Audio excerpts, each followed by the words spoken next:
All right, President Trump, look, he's bringing patriotism back. The military loves him. It was a great day. It couldn't have been more beautiful. You had Hegseth last week at the Pentagon addressing the generals, Trump there. You just get a sense that things are back to where they should be. Here to react, Jason Redman, former Navy SEAL. He spoke at yesterday's Navy event before the president. Jason, I saw you there. Amazing. Explain how different the reaction might have been if Joe Biden had attempted this. Well, first off, we know Joe Biden wouldn't have made it down the stairs. I'm not sure he could have found the stage. So I think that's a moot point, Laura. Thank you for having me on.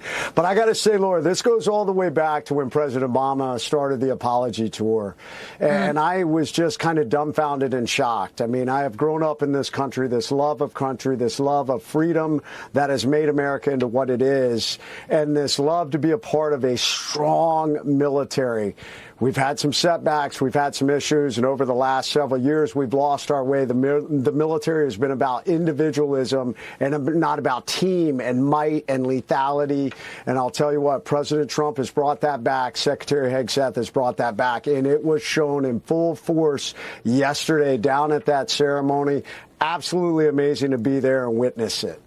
Well, he also looked like he was really having fun yesterday. And I mean, who isn't going to have fun surrounded by, the sailors and the SEALs? And it's just it was incredible to see and watch. And it happened to be beautiful weather as well. So it was like picture perfect day. But he brought up when the White House doctor, Ronnie Jackson, was asked who was the healthiest out of him, whether it was him, Obama, or Bush. Watch this.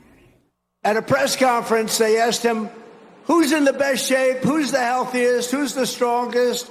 Who's the best physical specimen of the three? He said, that's easy. President Donald Trump. And I said, I love this guy. I said, I love him. These people are just having fun. Jason, you talked about how you had to crawl back to your helicopter and that incredibly brave moment in your career as a Navy SEAL when you were going to give up and you didn't, you kept going. That was emblematic of the American spirit. Keep going, never stop, keep striving. Close it out for us, Jason. Yeah, 100%. What I talked to about these warriors was the history of the United States Navy. I talked about my story, and as I lay there bleeding out on the battlefield, I owed my lives to my teammates. I owed my life to the closest fire mission ever executed in the Iraq War, and that I brought my torch of freedom back home. And I passed it on to all these young sailors. They love the moment. They love the scene. And Jason, we'll have you back. Thank you so much.